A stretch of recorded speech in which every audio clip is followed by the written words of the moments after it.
Genesis House and the Friends in Recovery podcast are proud to bring you Answering the Call, the First Responder podcast. Join your hosts, Mike the Podfather and Jersey Ed, as they address the real issues in health and wellness for first responders. From physical and mental health to relationships and work-life balance, we leave no stone unturned. Answering the Call, the First Responder podcast is available on Facebook, Podbean, iTunes, and YouTube, as well as iHeartRadio. 24 hours a day, 7 days a week. Now, here are your friends in recovery answering the call.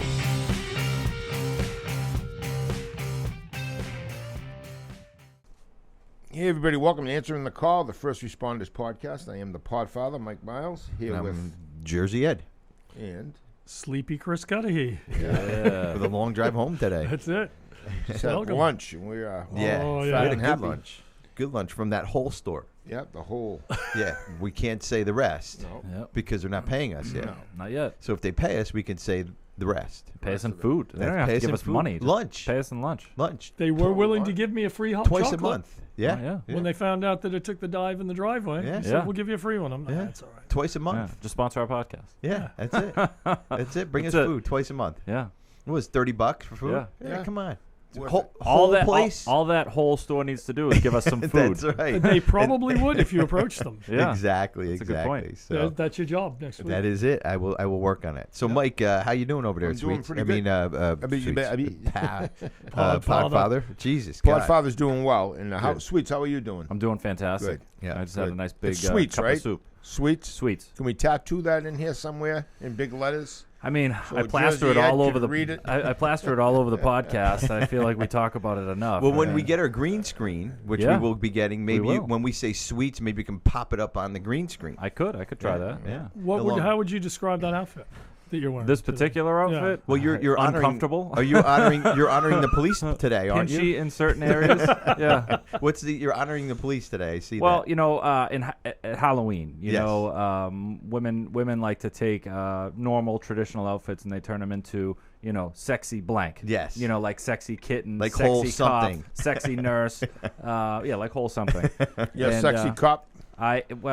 I'm a sexy first responder. Yes, All you right? are. Yes. They'll respond to so, anything yeah. as soon as you go. So this is you know, obviously, as you can tell from looking at me, I'm wearing multiple different You are. outfits. Yes, You know? So I very do nice. have a sexy top, Yes. which is my police uniform. With the badge, that With is the nice. badge. And is that a nightstick in your pocket, or you just happen to see us? Well, I was a little concerned by the male camel toe that was. Yeah. And the fire helmet is Yeah. wonderful. Fire man. helmet, That's yep. perfect. Yeah, and the then shield is not really Yeah. doing anything to your voice. No, you have it these- down too. What's in the first aid kit? these nurse pants are tight. They look Very good though. tight. Yeah. They look the male good with those camels? clogs. No, Yes. no drawstring needed.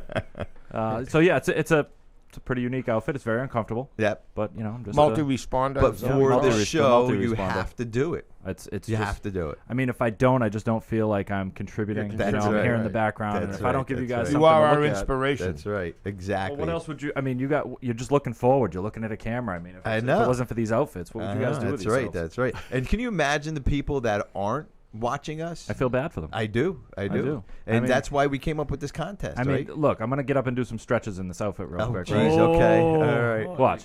Oh! Good Lord. Yeah. Wow. Can you do that again? No, sit back down. Don't ever do that again. Spin that stethoscope. God. I don't know what that one's called, but that one hurt a little bit. You're pretty flexible, though, I Sweets. am quite Sweets flexible, is yeah. flexible. So, anyways, that has nothing to do with cops. Has nothing to do with, well, a little bit, but I'm You sure should be arrested every for it. firefighter is tuning out right now, and every first responder. Hey, on a serious note, 2 Philadelphia police officers were shot on answering a call last night. From what I heard, as of 11 o'clock this afternoon, early afternoon, they're both alive, and they're going to survive. But, however, this job is getting more dangerous and dangerous every day. Yeah, it is. It is, and we have to keep their mental health up too. Real quick, our guest. I know we chatter a lot here, but our guest is Dr. Phil Bolon from Genesis House. We're going to bring him on in a little bit. He was a previous guest, so he's a returning guest now, and we had really good responses from him and really good. I think we had over 150 views on that just that episode on YouTube. Right. Yes, yeah. Yeah. So we're gonna bring him on in a little bit, but it's just to let you guys know what we're doing here. So those cops. So this show will be played a couple weeks after that happened. But so they're okay. You said as of this morning. Yeah. Okay, good. But I thought you'd be interested interested where they were Philadelphia cops. Yeah. My wife's ex-husband was a Philadelphia cop who I'm very good friends with still, and he's not a cop anymore. He retired, and it's always I don't know. He's a friend of mine. Stacy's husband Joe's a very dear friend of mine, and I've known him for the last 15 years, and I would worry about him going out on the streets and doing his thing. I couldn't imagine like your wife, Podfather, or even Stacy when she was married to him. What goes through their heads? What Right. You know what I mean? You hug and kiss the first responder before they leave, and you might not see him the next day, or you might have to go visit him in the hospital, like today with these guys. Well, we worked different shifts, so we didn't do a lot of hugging and kissing, but I really never brought anything home. If anything happened, I usually kept it to myself, and should see it on the news or in the paper and say, were you there? And you didn't tell me. That probably makes it worse, though, right? Doesn't Well, it? I don't think it did, because I didn't want her to be or have the kids thinking every day about what's Dad doing. They saw me as a happy guy. They were very, very happy when I was on the show Cops, because I had the cameraman and the sound man with me for 9 days, and we had a great time. And then when they finally aired the show about 6 months later, of course, the kids all had something to talk about in school. My dad's on Cops, So it was cool. Yeah. Well, yeah. I mean that's cool. But the anxiety, and I'm not going to go into why the anxiety levels are high. We all can imagine right now. But just the anxiety of okay, hopefully he or she will be back after their shifts. And again, Joe is a good friend of mine. I mean, I didn't live with him. I knew him, but it was like it was a concern. So that was a distant concern. But I couldn't imagine just being on the front line of the household worrying about it. Well, I think it's more of a concern when you watch the news and you see that 2 cops were shot or a cop was shot, and then it might be a concern, or a correctional officer was attacked, and they show it on the news because there's cameras everywhere now in jails. But so then I think it might be a concern then. Yeah. But prior to Ferguson, Missouri, when Officer Wilson was attacked and he shot a kid to death, a kid named Michael Brown. Since then, the number of cops being shot is just horrific. It's awful. It's skyrocketed. Dr. Bulone would definitely know about that as well. Yeah, absolutely. Well, here's a good question. Let's ask the first responders' siblings or spouses. How do you guys feel? How do you guys feel when your loved one goes off to work as a first responder, whatever the first responder is? So give us a call at 617-379-1163 and leave a detailed message, and we'll talk about it. Can it be about an upcoming show, or we'll just get we just want to know how you guys feel, and also how do you address it? How do you address it? It's stressful, right? I mean, I'm sure your wife probably was stressed out day in and day out, right? I don't think so. No? Because we didn't talk about it. I mean, unless she saw something on the news or read something that happened. It just was, I don't think most cops go to work thinking that anything bad's going to happen. No, of course not. And until something does happen, that's newsworthy, it just probably, it's just, maybe people worry. I don't know. I've never really discussed it. Yeah. Well, and that's one of the things. I'm gonna read a letter in a minute about from Dr. Phil. He addresses that that they don't talk about things, and Right. that's a problem in the first responders culture, is not talking about things, because you don't want to bring it home to the wife, or Right. and then I guess if you don't want to talk about it at home, then why do you want to talk about it anywhere else, except for if you're getting drunk at the bar or getting high somewhere? Then you can freely talk about it, because then your feelings are open. What's your guys' thoughts, Sweet, Chris? Well, what are you guys thinking? It must be hard to have that as a job and come back. I mean, I like to come home and talk about my job. Yes, I do too. Or things like that, and I can talk about my job because my job doesn't stress people out. Nope. Doesn't make them worry about me, and so, I have the ability to come back, and I can let it leak into my life a little bit. I can tell people, oh, that's great, or that sounds tough, but if you're a first responder and you're coming back, and some of the stories I've heard just sitting here listening sound insane. Yeah. I can't imagine how you guys hold on to that and you don't come back and unload it or talk about it or debrief. I don't get it. Socially with your family, the people closest to you, and Mike, to Podfather, to your point that you guys didn't talk about it. Like, I would say that sounds pretty common. Yeah. That, you're bringing Very some common. stuff back that, I mean, you have to process it and you have to deal with it, Right. but you can't deal with it the way you normally want to, which is with the people that are closest to you, to share that part of your life with them. It's almost like you have to have a separate life. Yeah, Right. exactly. And you got to close that door before you come home. Yeah, you leave the job at the job, right? Chris, if you did something funny, or if you saw something funny, we'd discuss that. Sure. Or if you helped an animal, or there's something. yeah, but you don't talk about the bad things, right? Never. No. Yeah, never. no. Chris, I know you work with corrections and some police officers. You ever hear any of the other sides of the stories why they don't maybe talk about it? Or Well, I think that's absolutely from it. a- I think that one, maybe it's sort of a level of bad juju, if you know what I mean. You know, you don't talk about it, it's not going to happen. Superstitions. Yeah, superstitious. You don't want to bring it home because you don't want your kids and your family to worry about it. I just know on the labor side, having worked in some fairly dangerous fields, oil fields, and other areas, the deaths happen there. The same thing happens. They don't talk to their families Yeah, about it. They don't yeah. go back and say, hey, my tool pusher got killed last night. Yeah. Because what are you doing the next day when you go to work? Well, First I thing guess- your I guess it's- wife wants to say is, don't go to work. Yeah, honey, I I'm guess sorry. it's just a Please worry. don't You go. don't want to worry him. So, Yeah. so I got an email from Dr. Phil Bolon, who's a first responder, clinical person down at Genesis House, and we're going to bring him on in a minute. But I would like to read this this email that he sent me. I think it's a very, very fascinating and a very true and well put together email by Phil. Phil's a very smart person. He does wonders with our first responders down at Genesis House, and he's just this letter. When he wrote this letter to me, I said, Phil, you got to come back on the show again. And I don't think you guys heard it, but I'm just going to read it and let's bring him on after that and let's talk about it. So the email I received was, Ed, in 2019 throughout the United States, 228 police officers committed suicide, the highest number ever recorded in a single year. Of that number, 10 of them were from the NYPD, my former department. The shame of it is, it's almost a given that a career in law enforcement is well suited for post-traumatic stress disorder, or PTSD as we know it by. Every day, police officers as well as other first responders around the country witness scenes of violence, trauma, and tragedy which civilians could never comprehend.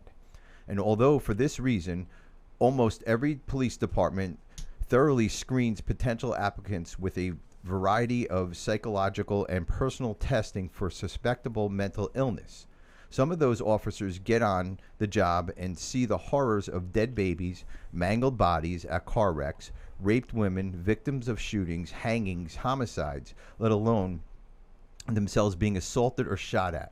Because of this trauma, many officers and first responders begin to self-medicate by drinking alcohol to forget these horrors. The majority of the first responders will not take the job home with them.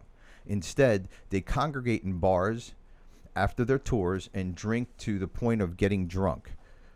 This self-medication extends to their days off, and soon they are using alcohol all the time to forget their pain. Other first responders turn to street drugs to relieve their pain and become addicted. Many departments say they are offering counseling, but there is a procedure, and some procedures include the officer turning in his or her gun and badges for the same reason. Taking away a police officer's weapon is like telling him or her he can no longer do the job. Do this, and the officer will not seek help. A police officer's life is his or her job.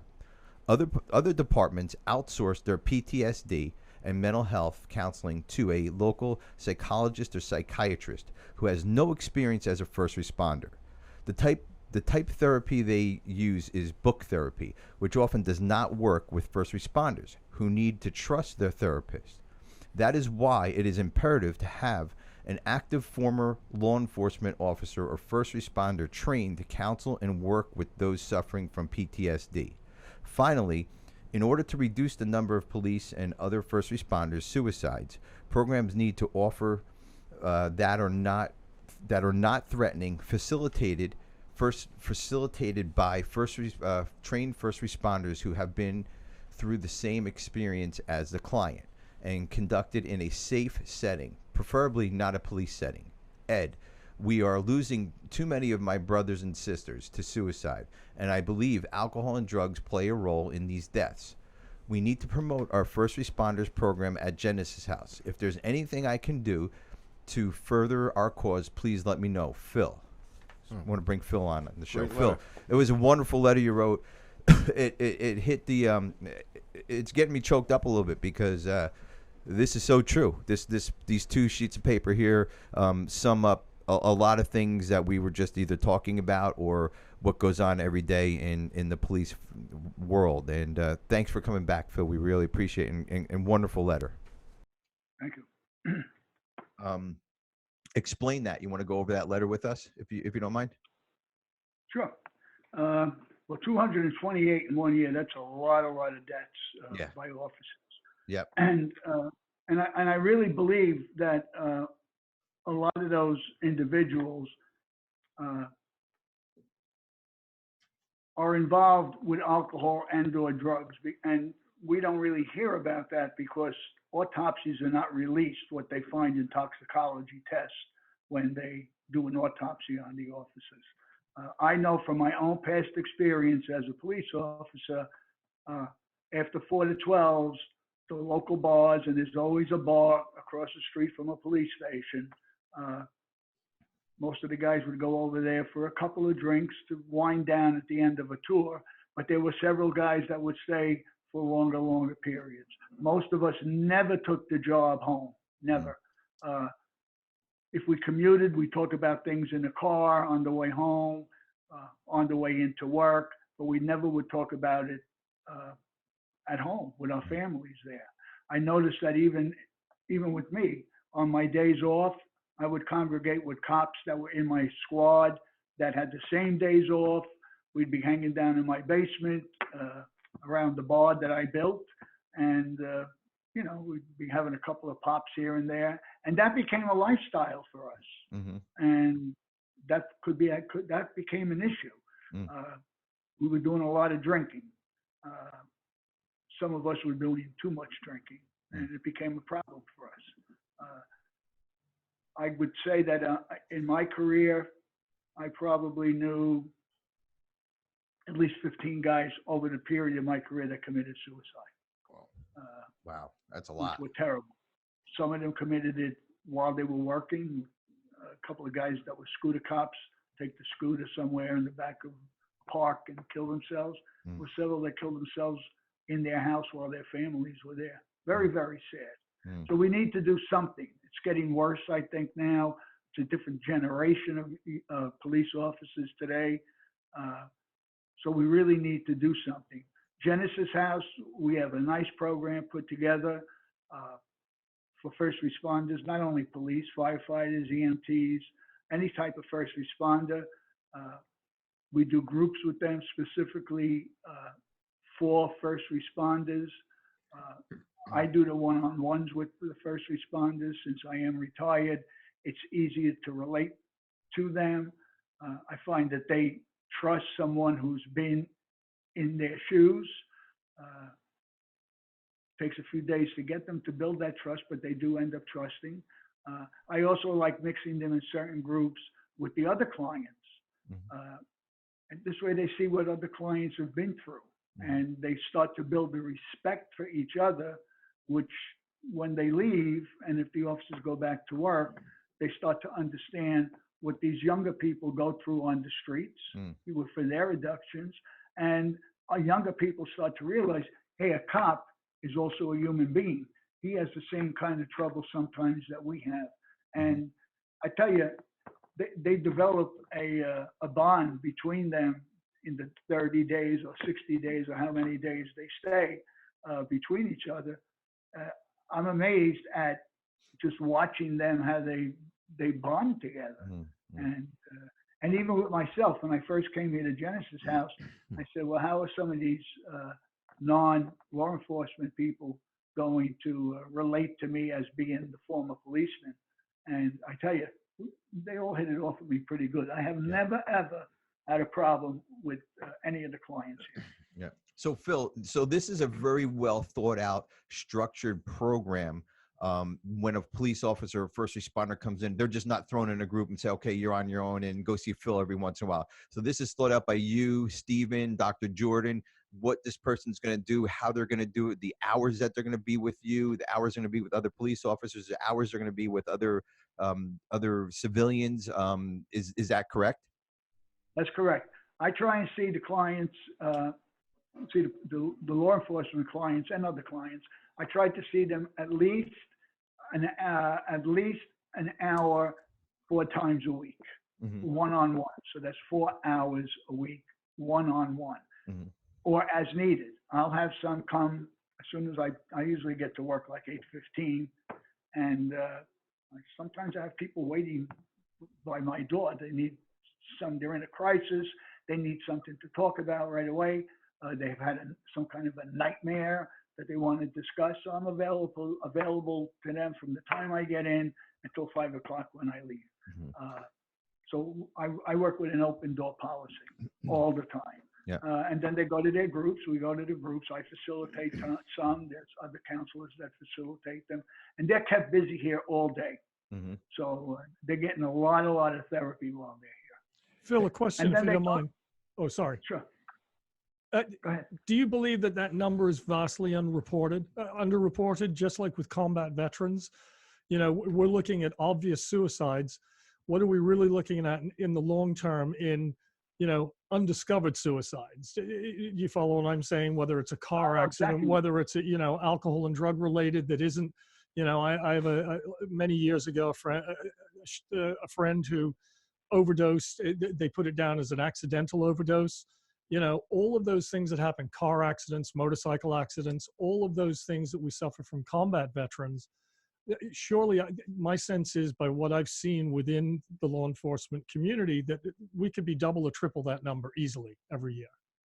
I totally agree with you. I did a group on that not too long ago, how sometimes these deaths like suicides, not suicides, but sometimes even accidental, we call accidental hangings, accidental asphyxiations. A lot of times those, in my mind, are suicides. Right. But without the proper evidence, the medical examiners or the coroners can't sign off on it that way. You just don't know, you know, without a really thorough investigation.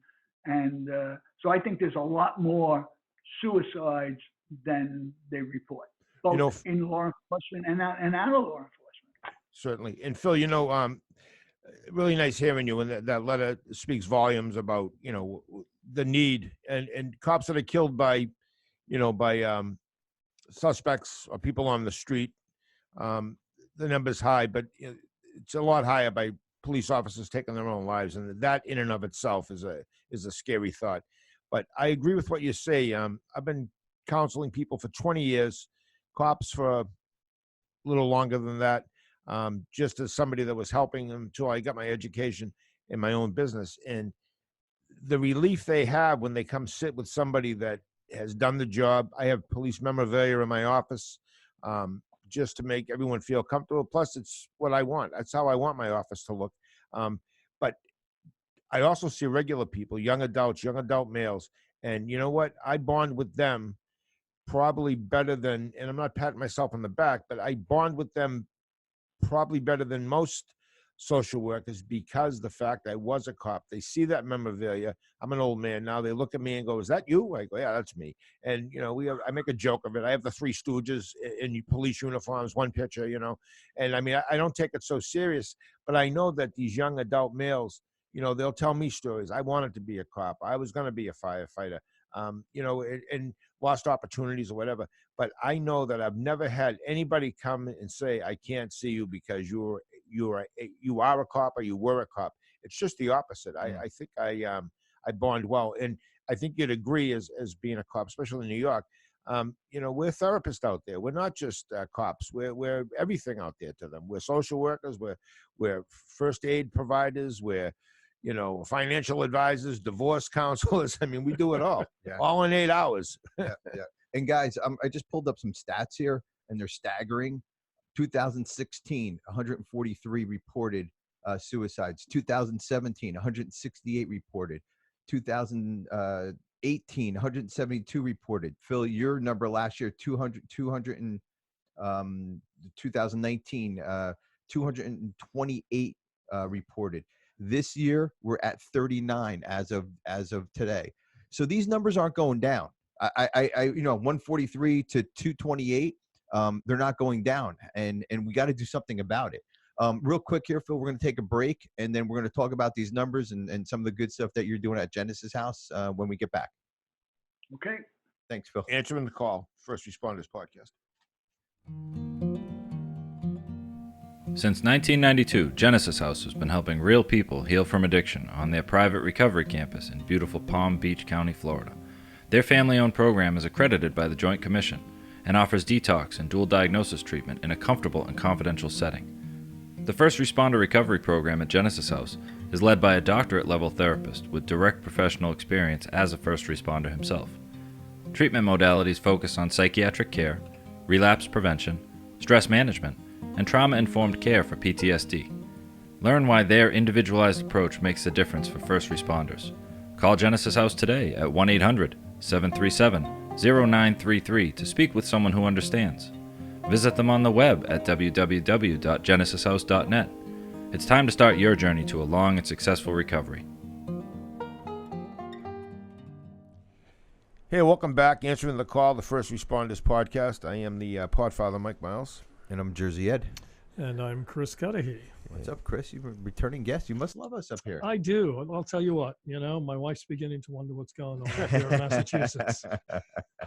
Well, you're a very excellent guest co-host, and You're very generous. And you ask the right questions, and we really enjoy having you here. So you add a little variety to the show, especially with your Beyond the Pond. What do you call them?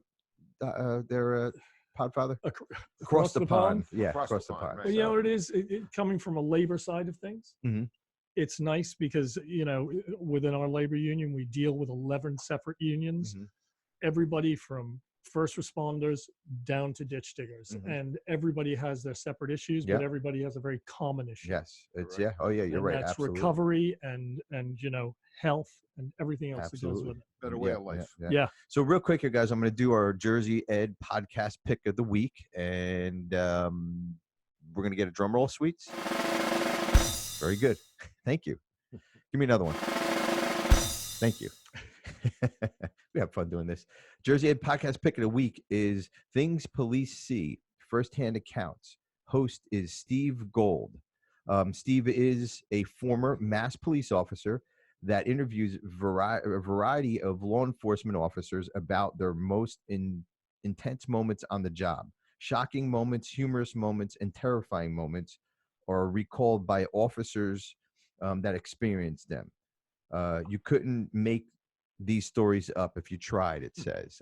Check it out. There's some funny ones. There's some really sad ones. And it's called Things Police See, Firsthand Account. Host Steve Gold. The other thing too is, guys, if you have any comments, or if you want to honor any of the fallen heroes that might have taken their life, and leave a message about their story, and about how their lives were wonderful. And we know the doom and gloom part of it, but we also want to hear the good part of the officers. We know they're good guys. They just made woman, good guys and men, good men and women. Good people. Yeah, I should have just said that.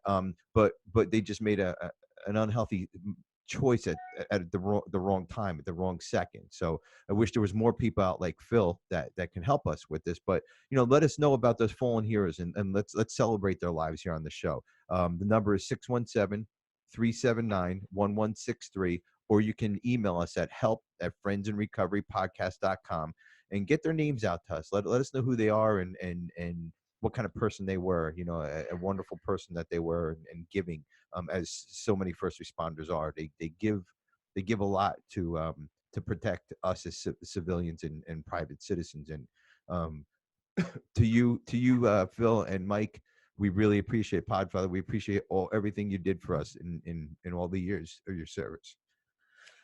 Thank you. I appreciate my retirement right now, and Sorry, guys. I'm glad I made it. Sorry, get a little choked up because it's tough. It's tough to know that we're out here with our freedoms because of you guys, and then the freedoms have to be taken away from an a moment that isn't good, a moment that they're thinking wrong. So their freedom's taken away. So thank you guys. Thank you. You want to take it over, Mike?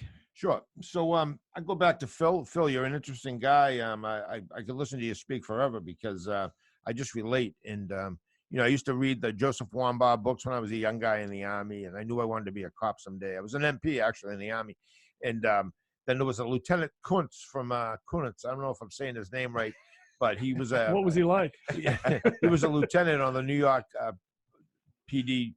And he became a writer. His daughter was on the job as well. You probably know who I'm talking about, Phil. Yes, So take it away. Tell us some more. Tell us about you. Why did you get involved in? I mean, I can tell just by looking at you. You were a no nonsense guy. Yeah. You were the type of guy I wanted to work with every night because I can just tell. But what about why did you go in this direction? To get where you're at. to get where I'm at. Yeah, with your because- education and everything.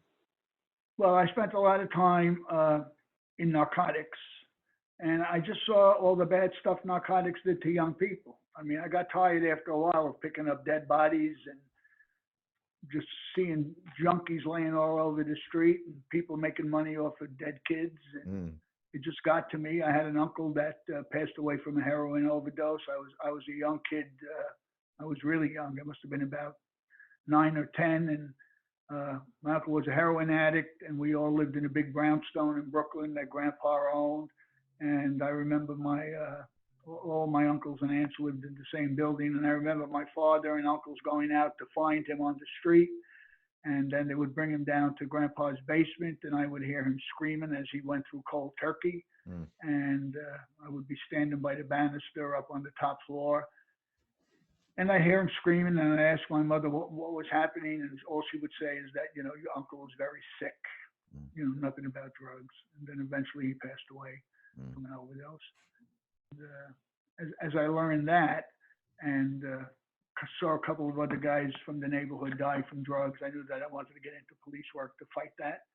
And I remember going into the police academy in the early 70s, and I remember a lieutenant telling us that we were going to be the class that was going to end the drug problem in New York. And then in 2012, my son became a police officer. And it was Parents' Day. And so we went up to the academy, same academy that I went through, and sat in the room. And another lieutenant, a new lieutenant, came in, and he said the same thing to us. He said, "This is the class that's going to end the drug problem." And I already retired and had a few years off the job, and that was going to be the same story. It never ended. And now I'm here in 2020 working in a drug rehab, and we still have no solution to the problem. And the problem is totally worse than it was back in the early 70s. Yeah, but Phil, you're ending somebody's drug problem. You're ending and I somebody's drug problem. I understand that perfectly. Yeah. But the problem just gets bigger and bigger and bigger. And I just feel so bad for the younger people that are coming up that are on that street, because the fentanyl problem right now is, I mean, that's an instant kill for somebody that doesn't know what they're doing out there. Yeah, Totally. and it doesn't matter if you wear a badge or if you're a 28-year-old kid that's working at Burger King. It doesn't matter. It doesn't discriminate. I've been to too many wakes and funerals of clients, of friends' kids. I've had 5 police officers' friends in my department. 5 now, I'm saying. 5 of their sons that have died from drug overdoses. 2 of them were very, very close to me. It's just horrific going to these wakes and funerals. Then the clients I have, when you sit and you talk to these young kids with these bright futures, and they walk out. I had a fireman, God bless him. He was a fireman. His brother was a fireman. They were kids that grew up in the neighborhood. I watched them. They were great kids. He becomes a fireman, and next thing you know, he's an alcoholic, very active, and he gets sober. And he's sober about 31 days, and he goes to the firehouse and he hangs himself in the hose tower. And nobody could understand why. It was just a horrific thing. And when you go to so many of these funerals, these needless funerals, and as a therapist now, somebody that can help somebody, guide them in the right direction, you feel like you're doing your part, but you just don't get the fucking success that you want to get. And now I understand Eddie getting emotional because, people can talk all they want, but you know what? I want to see someone that walks the walk, not just talks the talk. Somebody that's out there that really goes overboard to help someone, and that's why we're in this profession. And someone like Ed, who's not a cop, not a fireman, he's great at what he does, and I've never ever called him once or texted him once with a problem, usually to help somebody get into treatment, where he hasn't taken over right away, and he usually gets it done. And I applaud him for that. I really do. Thanks. We either, and again, the first responders are definitely my passion, but the minute somebody calls, it doesn't matter. Insurance, no insurance, civilian, first responder, you got to act right away. And Phil, that down there, being around these guys, because the minute they have that moment of clarity, that window's only open for a minute, and we got to push them through so they can save their own lives. We can't save their lives. We can give them direction which way to go, but they got to save their own lives we have to push them through that window before it closes. And that's when they're pushed through down to you, Phil. And you guys, kind of guide them in the right directions. And we really appreciate Genesis House and Taylor and everybody that and Tony years ago, kind of understanding who was the original owner until he was taken from the world from us from some cancer. And he understood that the first responders had a problem. Our first responders program is been around 15 years. They're popping up everywhere. Everybody, I think Burger King has a first responders now program now, but every fucking treatment center has a fucking first responders program opening up. And it kills me because we've been around how long? We have guys like you and your predecessor, John Lackman, who was wonderful also with our first responders. And it's not a joke. This is not something to up your senses. This is something that is needed desperately, very necessary. It's necessary that it's done the right way, the way we do it at Genesis House, not just bringing a first responder in to talk about drugs and alcohol once a week and you call it a first responders program. That's not a first responders program. We were talking earlier about how people feel, loved ones of first responders going to work. How do you feel if your son being a cop in this day and age, Phil? It can't be easy. Well, I was just telling Steve over here, the clinical director, I spoke to my wife on lunch hour, and she just got a call from my son. They just put them on with this coronavirus. They just ordered the whole NYPD, 12 hours on, 12 hours off, all vacations canceled, all RDOs, regular days off, canceled, until they come up with a conclusion. So he'll be working 12 on, 12 off. Right. Until further notice. And he has no say in it. 7 days a week. Right. So it was a dangerous job yesterday. Now with the increase in hours and the lack of sleep that you get, it increases the danger even more, because how do you do that job, when you're tired? It's tough enough doing it when you're wide awake. And now with a lack of sleep and the more dangerous, because businesses are going to be closed, that's going to increase the crime, the burglaries and the robberies and everything else that's going on. So right. Police work today is a very dangerous job. And unfortunately, with certain administrations, upper administration and police departments, unlike we used to do it, you can't do the job the way we used to do it. Yeah, absolutely. So we got to wrap it. We got to wrap it up here in a minute, but the suicide stuff, I want to just kind of circle back to that and get your final thoughts on that. What's some of the thoughts that you have that we can get out there, and maybe talk to one of the officers, he or she, who our brothers and sisters suffering out there that might be this thought in the back of their head. How do we get that thought out of the back of their head and into the laps of people like Phil, Dr. Phil, and all these other good programs out there? There are other good programs out there. Don't get me wrong. What I said before, but how do we get that safe, get them to safety? What's your thoughts on that before we go? I think the easiest way and the simplest way to think about it is I made this shirt up. Yep. With a little police car here on it, and it says it's okay to ask for help. Yes. Ask for help. If you're in a crisis, in AA, we tell you get a sponsor. When you feel like having a drink, call your sponsor. Yep. Call somebody on your phone list. That's what you need to do. If you're getting negative thoughts in your brain, pick up the phone and call someone. Call a crisis line. Call your supervisor. Call Genesis House. Mm-hmm. Call Ed. Mm-hmm. Get some help, and let's get you into a program. Absolutely. Because we can help you. If we get you in a program, we can prevent that suicide. If Absolutely. you stay out there, there's no help. Yeah, and it's okay not to be okay, and that's one thing we have to understand. It. Dr. Phil Bolon, thank you very much. Genesis House First Responders program down at the wonderful Genesis House, and you run a tight ship and a great program down there. Phil, thank you for all your service. Thanks very Thank much. you for having me. Thanks, Phil. Thanks, Phil. Thanks. Well, so guys, so that was a pretty intense talk we had with Phil.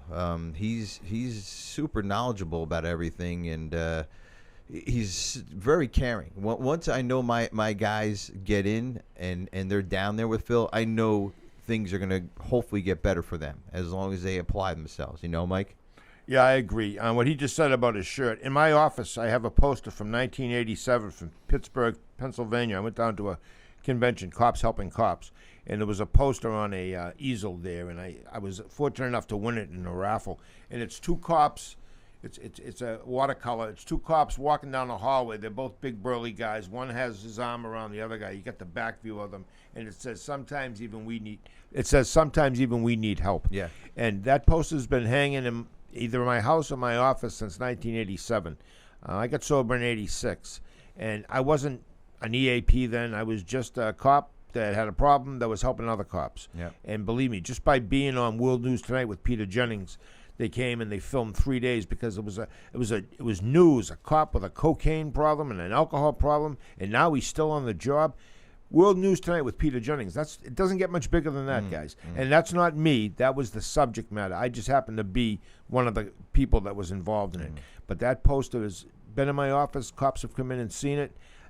You couldn't give me $10,000 for that poster because that brings back so many memories.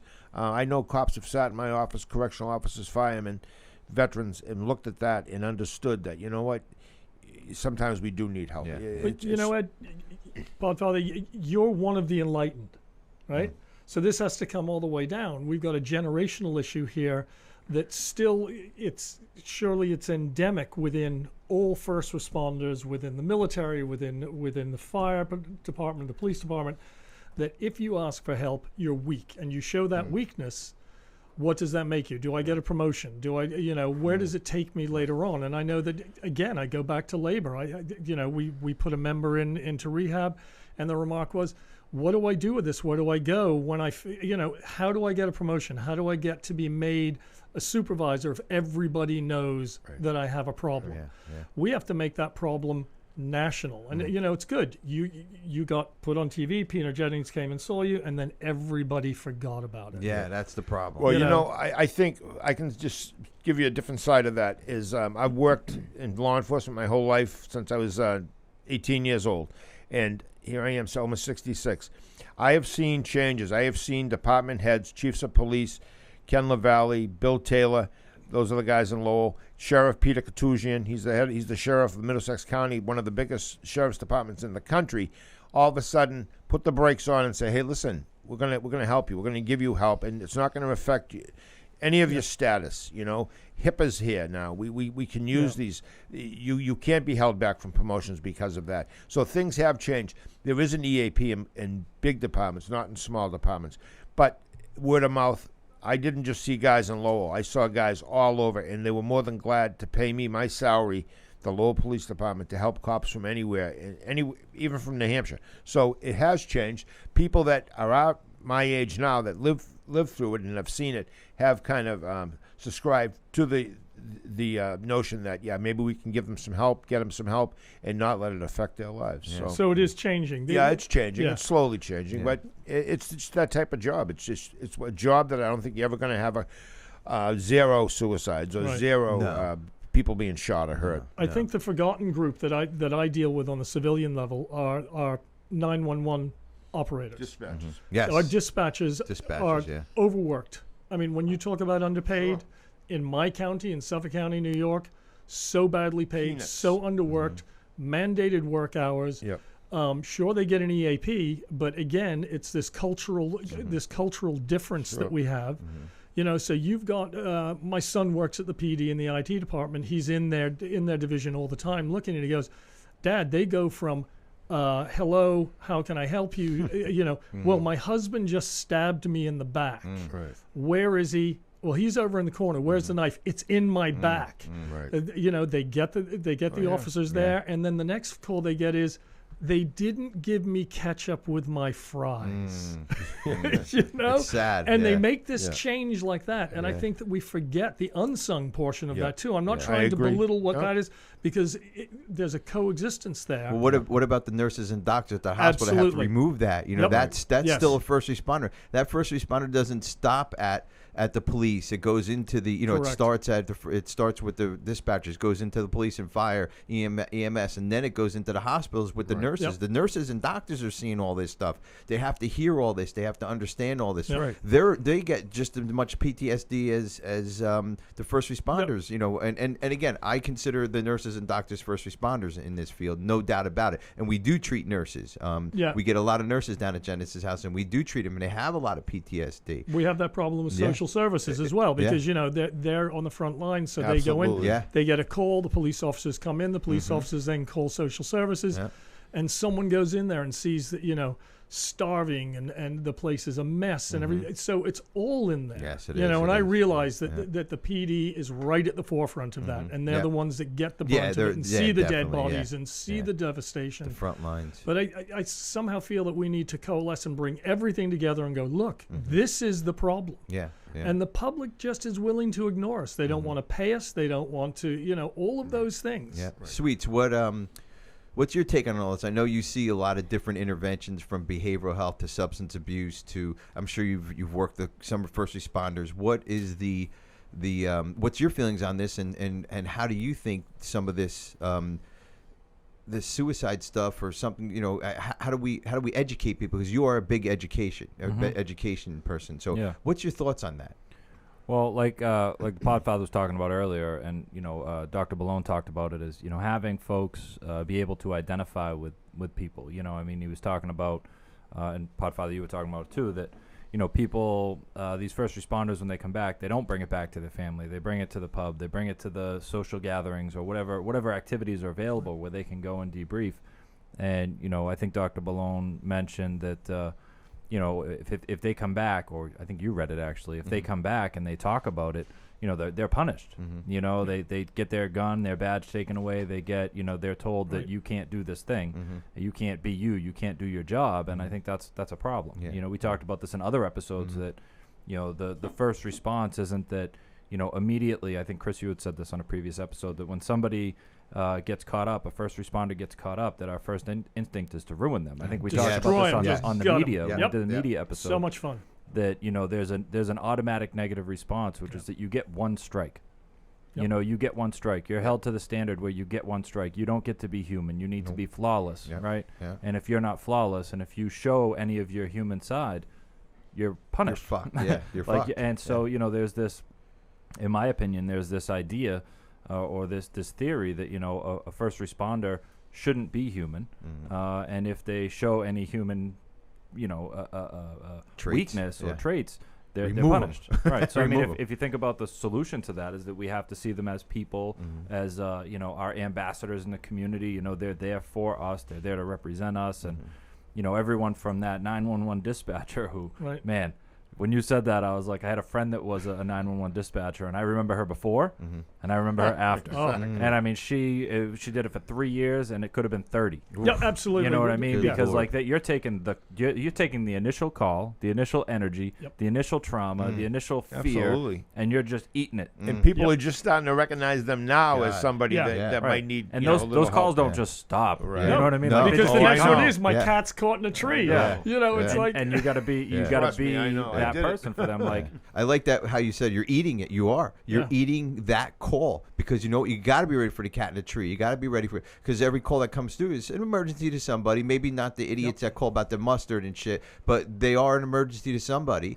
And you have to eat it. When do you get time to debrief from it? You can't bring the previous call to the next call. No, you can't. And you can't do that as a first responder either. Like, you can't bring the trauma of your initial call. Like, I just came from a murder or a homicide or a suicide over to the domestic. Do you know think, what I mean? Overreact. Podfather, do you think that that's where the sort of the concept of the blue wall comes in, then, in the sense that you've got to protect your own, because you know that if you don't protect them at first, that what happens is that society gets hold of them and guts them. It used to be 100%, Yeah. but now the legal system has gotten to a point where, if I'll give you a quick example, a dispatcher runs a license plate for one of her friends. Can you tell me whose plate this is? Of course, the friend doesn't tell her what she's going to do with the information. The friend takes the information, tells her new best friend that plate belongs to this girl who's now seeing Right. the ex-boyfriend, blah, blah, blah. Next thing you know, there's some physical contact, and, the assault and battery and threats to kill. And it all comes back to that dispatcher who thought she was doing someone a favor by giving him a plate number, which you can't do. She gets fired. Well, she fought. She got a job back. She got retrained, and she's back on the job.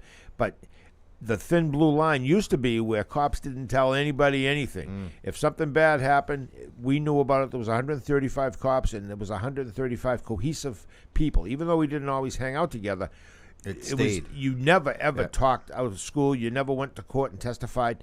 Nowadays, they hold your job over your head. They threaten you with jail time. Of course, you're not gonna go to jail for somebody. So it's a different ball game now. Yeah. Well, let me ask you this, and we're going to wrap it up here in a minute. But, I know you did some teaching at the academy, Podfather, and and I think I even brought this up on other shows about schools, about drugs and alcohol. I think we should have a class from pre-kindergarten all the way through into college for a specific class on drug and alcohol. That's there day in and day out. The academy is the only exposure they really get for you to come in and talk to them a couple hours, Right. And about drugs and alcohol and Right. behavioral Wellness, health and all that, yeah. wellness. But don't you think that's something that these officers, like Sweets, you have to keep your credits up and your CEUs, and you too, Podfather, to do what you do. Don't you think that these guys should have that piece also in what they do, is to keep their mental health going because they're protecting us? In a sense, they do. They have 40 hours of training every year, which includes firearms, everything from firearms, update on new laws. It includes wellness. No, but I'm talking specifically just wellness. Sweets, you don't go to a firearm training, a drug training, and all in one. You go to specific trainings for specific things. Is that correct? Yeah, but I get to choose. I go to the trainings that suit me. Well, they don't get to choose. I get to choose. That's part of the that's part of the but 40 what I'm hours. saying is, I think I didn't choose my ethics classes, but I Yeah. have to do those ones. Well, you obviously course missed you did. those too. What can I say? Those are just You were the- tardy then. yeah. No, but what I'm saying, I was there. what I'm saying, that should be a specific class, not kind of Well, it is. congealed into one. Well, it isn't. It is. There's like a block, like a 4-hour block or something. Okay. I think less that there should be more things, More than it but was. that More than it used should to be. just be consistent, and it's definitely something you got to keep up with, just like everything. Your diet, exercise, your physical health, your annual checkup with your doctor. Like, these are just things you have to keep up with, and it's so easy to forget. Yeah. Right. Because you get so used to not talking Right. about it. Yeah, Plus, exactly. society in reality, they don't really care. Nobody really cares whether as a mayor used to say in Lowell, he's deceased now, but I respected him until I heard him say one day, well, if they can't do the job, they shouldn't be cops. Well, you know what? I thought right then and there, this guy's just a complete asshole. He doesn't understand. He was a lawyer. He doesn't understand that you come across things that you don't want anyone to see. You don't want to see someone who's been dead for 7 days, seeping through, a wooden floor from upstairs to downstairs. I do not want to see that. No, you don't. You don't want to see a guy who's been dead in a toilet who looks like just a bag of skin. He's been dead for 2 weeks on a 90-degree, day. You just don't want to If see I saw this that stuff. once, you wouldn't forget it. I wouldn't forget it, Right. but I would need support. Yes. Exactly. That's the bottom 100%. line. So when even you- if you just see it once, you Yeah. need support. Yeah. And, But slowly but surely, the training's there. But unfortunately, I think it's going to be a problem that it's inherent with the job. But Just like- there is support though. There There is, is yep. support. There is support for that. I know the Massachusetts state no, troopers. it's not that it's not there. You just Yeah. have to get it. But you have to. But now it's If the being expectation- mandated. but if the- mandated. I'm sorry, mandated. What I the like kind of that word word. is that? Mandated. Just run with it. Just own the word, dude. Let's keep going. Hey, Norm Crosby's with us today. No, but it's mandated. I think. Yeah, but I'm saying it's not that the services aren't there, that they should be Right. mandated. It's that there's an expectation by the public that the officers should be able to handle it. Right. Right. And Yes, the reality you're is right. is that they're human beings and they shouldn't be able to handle that. You shouldn't get seasoned to that. No. You shouldn't get to the point where that doesn't bother you. I know there's a certain amount of acclamation that comes with any job. Like when I'm sitting in the office and someone tells me something horrific, I don't go, "Oh my God, that's fucking terrible." Yeah. I go, I just accept it. Yeah.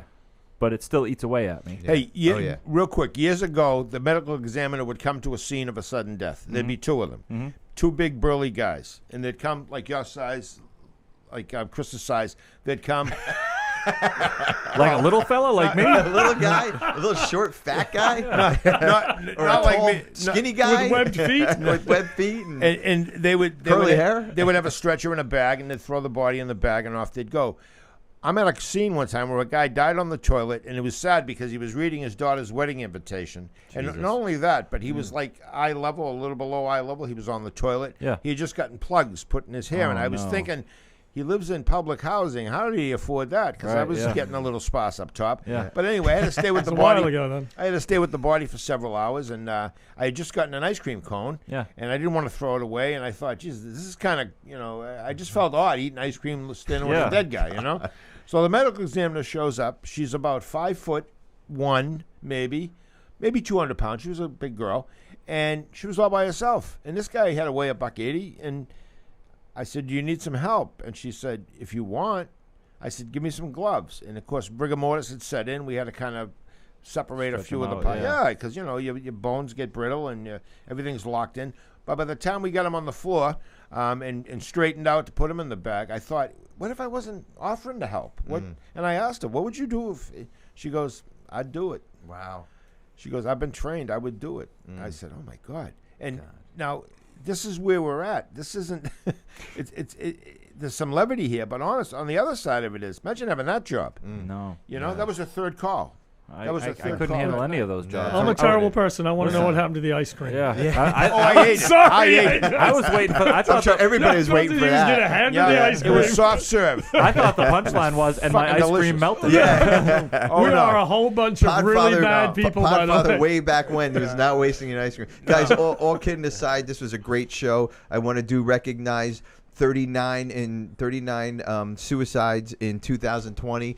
Let's all help and keep that number down. Let's keep that number down. Great we idea. know it's going to go up a little bit, but it's been going up every year. 228, 172. It just keeps going up. For any first responder out there, Let's ask for help. And guys. if you know someone, you think that, you see something, you Be the bad say guy. something, Be the be fucking bad narc. guy, Yeah. turn him in. Yeah. don't be afraid. sorry, Don't be afraid to call us at 617-379-1163. Yeah, and or Genesis House or wherever. Reach out. That voicemail. That number, you don't want to reach out for help on that number because it's a voicemail. But you want to get somebody live. You want to call somebody live, like Podfather. They can get you on your cell phone. That's right. All in the show notes.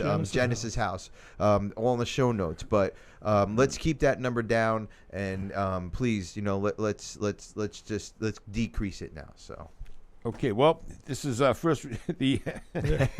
You can do it. You can I'm do it, so Podfather. sorry. Yeah, this has been a long day. You got another show to go. Answering the Call, the First Responders Podcast.